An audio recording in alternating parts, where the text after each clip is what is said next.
میرے سبھی سننے والوں کو السلام علیکم۔ آج اس پاک دھرتی پر رہنے والے نہیں جانتے کہ یہ سرزمین کتنی مشکلوں سے حاصل کی گئی تھی۔ بھارت کے بھیڑیے آزادی دے کر آسان سمجھتے تھے۔ ماں بتاتی تھی کہ تقسیم برصغیر کے وقت وہ اور ان کا بھائی دونوں کم سن تھے، اور جو ریل گاڑی خون سے بھری لاشیں لے کر پاکستان پہنچی تھی اس میں تمام مسافروں کو ہندوؤں اور سکھوں نے چیر ڈالا تھا، لیکن کچھ زخمی مسافر جو لاشوں کے بیچ زندہ رہ گئے تھے وہ ان کو مردہ سمجھ کر چھوڑ گئے تھے۔ انہی میں یہ دونوں کمسن بھی تھے۔ پاکستان آ کر امی اور ان کے بھائی کو کیمپ میں لایا گیا، جہاں سکھ رشتے کے ماموں ان کو اپنے گھر لے آئے۔ انہی ماموں نے میری والدہ کی شادی کمسنی میں ایک نوجوان سے کر دی، جو غریب ضرور تھا مگر شریف گھرانے سے تھا۔ وہ دن بھی آیا جب ہماری ماں کے دن پھر گئے۔ ابو نے اپنا ذاتی کاروبار شروع کیا اور دیکھتے ہی دیکھتے خوشحالی کا ایک نیا دور شروع ہو گیا۔ امی ابو خوشحال زندگی گزارنے لگے تو انہوں نے ماموں کو بھی مجبور کیا کہ تم بھی اپنا گھر بسا لو۔ وہ غربت کی وجہ سے ڈرتے تھے۔ ابو نے ڈھارس دی اور امی نے ایک اچھی لڑکی پسند کر کے اپنے بھائی کا گھر آباد کر دیا۔ کہتے ہیں رزق عورت کے نصیب سے ہوتا ہے۔ ماموں غربت کی وجہ سے ڈر رہے تھے، اللہ پاک نے وسیلہ پیدا کر دیا۔ روزی اچھی لگ گئی اور ماموں کا رزق فراغ ہو گیا۔ دونوں بہن بھائی جو لاشوں کے ڈھیر سے کمسنی میں زندہ نکل آئے تھے، آج ان کی زندگی ایک طویل آزمائش کے بعد پرسکون دور میں داخل ہو گئی تھی۔ لیکن وہ بھیانک یادیں اب بھی نیند میں ان کو ڈراتی تھی اور سوتے ہوئے میری ماں کی چیخیں نکل جاتی تھی۔ امی اور ماموں کے گھر نزدیک تھے، دونوں ایک دوسرے کے گھروں میں روز ہی آتے جاتے۔ امی کی شادی کے 2 سال بعد میں نے جنم لیا تو ادھر مامی نے ایک خوبصورت بیٹے کو جنم دیا۔ ماموں بہت خوش تھے، کہتے تھے کہ اللہ نے مجھے بیٹا اس لیے دیا کہ میں تیری بیٹی کا سسر بنوں اور یہ میری گڑیا کہلائے۔ اچانک ابو اور ماموں کار کے حادثے میں ہلاک ہو گئے اور میری ماں اس دنیا میں تنہا رہ گئی اور مومانی کا بھی سہاگ اجڑ گیا۔ عدت کے بعد مومانی بیٹے کو لے کر اپنے میکے چلی گئیں اور ماں نے میری پرورش کی خاطر محنت مزدوری شروع کر دی۔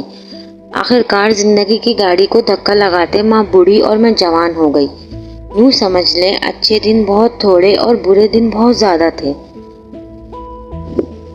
امی ایک فیکٹری میں کام کرتی تھی، میں نے بھی ان کے ساتھ کام پر جانا شروع کر دیا۔ نوعمر اور خوبصورت تھی۔ جب فیکٹری کے مالک کی مجھ پر نظر پڑی تو اس کا دل آ گیا۔ امی نے ایک طویل عرصہ اس فیکٹری میں کام کیا تھا، مالک کو پتا تھا یہ کیسے تیوروں والی ہے۔ بھری جوانی میں شرافت کا دامن تھامے رکھا تھا، تبھی کسی کو ان پر میلی نظر ڈالنے کی جرأت نہ ہوئی تھی۔ فیکٹری کا مالک جہاں دیدہ تھا وہ اپنے اوپر حرف نہیں آنے دینا چاہتا تھا، لہذا اس نے مجھ سے بات کرنے کے بجائے امی سے بات کی۔ کہا کہ آپ کی شرافت سے متاثر ہوں، آپ سے رشتہ مانگتا ہوں آپ کی بیٹی کا۔ کیا اپنے بیٹے کے لیے؟ نہیں، اپنے لیے۔ مجھ کو سعدیہ پسند آ گئی ہے، میں اسے زندگی کی تمام سہولتیں دوں گا۔ فیکٹری کا مالک مجھ سے 25 برس بڑا تھا، لیکن ہماری غربت کے سامنے اتنے بڑے آدمی کا رشتہ کسی لاٹری سے کم نہ تھا۔ ماں نے چند دن سوچا اور یہ رشتہ قبول کر لیا۔ میں ان دنوں 16 برس کی تھی۔ ڈھولک بجی اور نہ سہیلیاں آئیں، لیکن بہت زیادہ قیمتی جوڑے اور زیورات پہنا کر وہ مجھے اپنے شاندار گھر میں دلہن بنا کر لائے تھے، جہاں نوکر چاکر میری خدمت پر مامور تھے۔ ایک خواب تھا جو کھلی آنکھوں سے دیکھتی تھی۔ شادی سے خوش تھی کہ اتنا پرآسائش زندگی کے بارے میں سوچا نہ تھا۔ میری کوئی پسند نہ تھی، ماں نے جسے پسند کیا اسی کو اپنے دل کے مسند پر سجا لیا۔ شادی کے بعد 3-4 بار امی کے گھر گئی۔ وہ مجھ کو اپنے گھر میں سکھی دیکھ کر بہت خوش تھی، لیکن جب اپنی ماں کی تنہائی کا خیال آتا میں اداس ہو جاتی۔ تب امی کہتی، شکر کر اتنا چاہنے والا شوہر تجھے ملا ہے، اور سچ شکر کہ میرے اللہ نے میرے دکھوں کا سایہ تجھ پر نہیں ڈالا۔ شادی کے بعد 6 ماہ آرام و سکون سے گزر گئے۔ پھر میں نے محسوس کیا کہ ارسلان کچھ پریشان اور اکھڑے اکھڑے رہتے ہیں۔ وہ اب گھر بھی دیر سے آنے لگے تھے، کبھی رات کو غائب ہو جاتے۔ میں نوکرانی کے ساتھ راتیں جا کر گزارنے لگی۔ ان کا یہ انداز سمجھ میں نہ آتا تھا۔ ان دنوں میری طبیعت خراب رہنے لگی تھی، چکر آتے اور جی متلاتا۔ پڑوس میں لیڈی ڈاکٹر کا کلینک تھا، اس کو دکھایا تو اس نے کہا کہ مبارک ہو، تم ماں بننے والی ہو، اپنے شوہر کو یہ خوشخبری سنا دو۔ رفیق آیا تو ان کا موڈ اچھا نہ تھا، ان کا مجھ پر کافی روب تھا، ان سے ڈرتی تھی لہٰذا کچھ نہ بتا سکی۔ سوچا موڈ اچھا ہوگا تو پھر بتا دوں گی۔ اچانک انہوں نے کہا کہ تم 15 دن کے لیے میکے چلی جاؤ، تمہاری ماں کی اداسی بھی دور ہو جائے گی۔ میں کسی کام سے لندن جا رہا ہوں۔ میں نے بیگ میں 2-4 جوڑے رکھے، زیور ساتھ نہ لیا کیونکہ امی کا گھر محفوظ نہ تھا۔ گلے میں چین اور انگوٹھی جو شادی کی تھی، بس یہی زیور پہن کر نکلی۔ انہوں نے مجھے گاڑی میں بٹھایا اور امی کے گھر چھوڑ کر چلے گئے۔ ماں اور میں بہت خوش تھے۔ 15 دن گزرنے کا تو پتہ ہی نہ چلا۔ 15 سے 20 دن گزر گئے، پھر 1 ماہ ہو گیا۔ وہ نہ آئے تو امی پریشان ہو گئی۔ میں نے تسلی دی کہ ماں دوسرے ملک گئے ہیں، دیر سویر ہو جاتی ہے۔ امی نے کہا فیکٹری جا کر معلوم کرتی ہوں، خدا خیر کرے۔ میں نے روک دیا کہ نہیں، وہاں مت جائیے، وہ خفا ہوں گے۔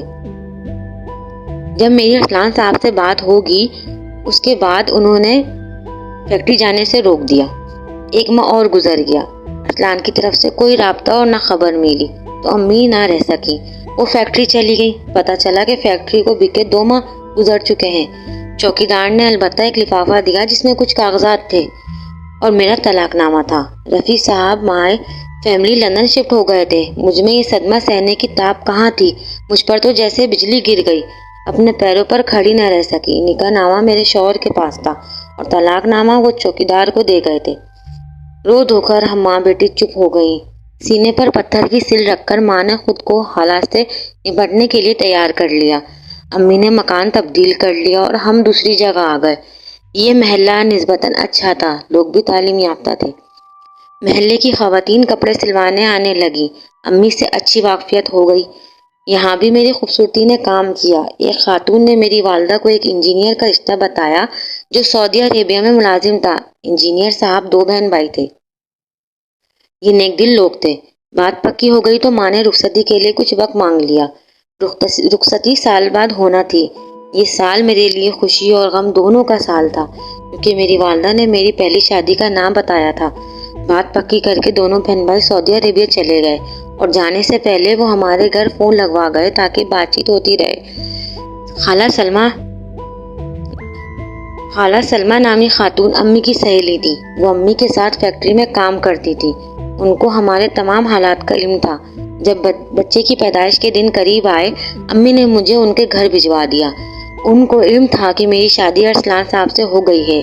2.5 ماہ ہم سلمہ خالہ کے گھر رہے۔ جب ایک شب میں نے بیٹے کو جنم دیا تو امی نے اس بدنصیب بچے کو کپڑے میں لپیٹا اور علی صبح وہ اسے ایک مسجد کی دہلیز پر رکھ آئیں۔ جب وہ میرے بچے کو لے کر جا رہی تھی تو میں نے بہت ان کی منت سماجت کی، پاؤں بھی پکڑے، روکا کہ ماں میرے بچے کو مجھ سے دور نہ کرو، اسے کیوں پھینکنے جا رہی ہو، یہ کوئی ناجائز اولاد نہیں ہے، خدارا اس پر اور مجھ پر رحم کرو۔ لیکن ماں نے یہ کہہ کر میری التجا کو ٹھکرا دیا کہ جس بچے کے باپ نے لوٹ کر آنا ہی نہیں ہے اس کو لوگ تیری ناجائز اولاد ہی کہیں گے۔ اگر ارسلان لوٹ بھی آئے تو کیا خبر وہ اس بچے کو قبول کرے یا نہ کرے۔ راشد اور اس کی بہن کو رشتہ دیتے وقت میں نے تم کو کنواری ظاہر کیا تھا۔ غلطی مجھ سے ہو چکی ہے، اب اس کو نبھانا ہوگا ورنہ وہ بھی اس بچے کو تمہاری ناجائز اولاد سمجھیں گے۔ پھر میرا بڑھاپا ہے، میں کہاں اس کو پال سکتی ہوں۔ خالہ سلمہ نے بھی یہی مشورہ دیا کہ اس معصوم کو مسجد کی دہلیز کے پاس رکھاؤ۔ ایسے وقت کہ جب اللہ کے نیک اور عبادت گزار بندے وہاں فجر کی نماز کو پہنچتے ہیں، سو میں نے اس کو اللہ کے سپرد کیا، وہی اس کی حفاظت کرے گا۔ اماں نے بھی اس مسجد کی نشاندہی نہ کی اور میں ماں بن کر بھی خالی گود اور نامراد رہ گئی۔ 1 سال پلک جھپکتے گزر گیا۔ انجینئر صاحب اور ان کی بہن وعدے کے مطابق مجھ کو بہانے سعودی عربی سے آ گئے۔ میرے خاوند فرشتہ سبز نکلے۔ انہوں نے میرے علاوہ امی جان کے ساتھ بھی حسن سلوک کی انتہا کر دی۔ سوچ بھی نہ سکتی تھی کہ اتنے بڑے دکھ کے بعد اس قدر سکھ قدرت کی طرف سے مجھے مل جائیں گے۔ ہمارے ہمراہ والدہ نے بھی کئی حج اور عمرے کیے۔ یہ سعادت بھی نصیب والوں کو ملتی ہے۔ ہم دونوں اس مقدس سرزمین پر آ کر بہت خوش تھے، لیکن امی جان خدا سے اپنے اس جرم پر توبہ استغفار کرتی تھی کہ ہم نے اپنی جائز اولاد کو ایک لاوارث بچے کے مانند حالات کے سپرد کر دیا تھا، اور اب ہمیں خبر نہ تھی کہ اس معصوم کے ساتھ کیا گزری۔ خدا نے اس کی حفاظت کی یا وہ حالات زمانہ کے سیلاب میں خس و خاک کی مانند بہہ گیا۔ امی خانہ کعبہ میں جا کر دن رات روتی تھی اور اللہ پاک سے اپنی اس خطا کی معافی مانگتی تھی۔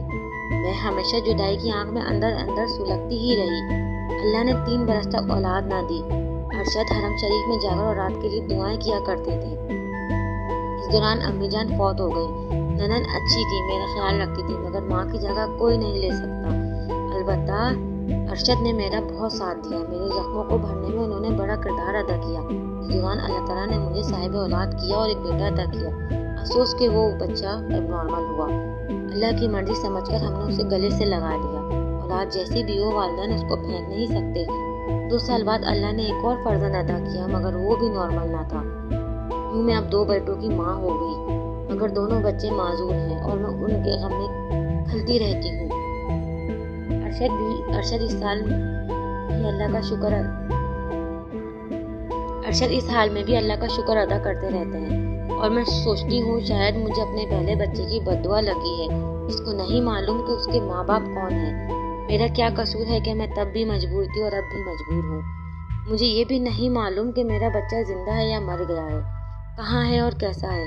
خدا کرے جہاں ہو خوش ہو اور اچھے لوگوں کے پاس ہو۔ ماں باپ کو ایک نہ ایک دن اپنی اولاد سے بچھڑنا ہوتا ہے، لیکن ایسے بھی کوئی ماں اپنے بچے سے نہ بچھڑے، جیسے میں اس معصوم اور وہ معصوم مجھ سے بچھڑا تھا کہ میں اس کا نام تک نہ رکھ سکی تھی۔ اب کس نام سے پکاروں؟ کاش میری ماں ایسا نہ سوچتی کہ جیسا اس نے سوچا تھا، تو اللہ پاک کوئی نہ کوئی وسیلہ بنا ہی دیتا مجھ کو پھر سے آباد کرنے کا، کیونکہ وہ ہر بات پر قادر ہے۔ یہ تو ہم بندے ہیں جو کسی بات کو ممکن اور کسی کو ناممکن سمجھ لیتے ہیں۔